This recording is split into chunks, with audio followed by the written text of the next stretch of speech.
Choose the envelope type and set the first point. Define the length and inclination and set the second point. Edit length and inclination.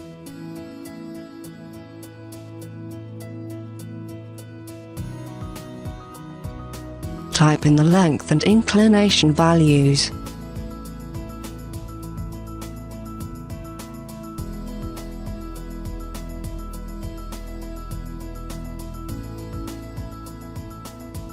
Change the alignment axis.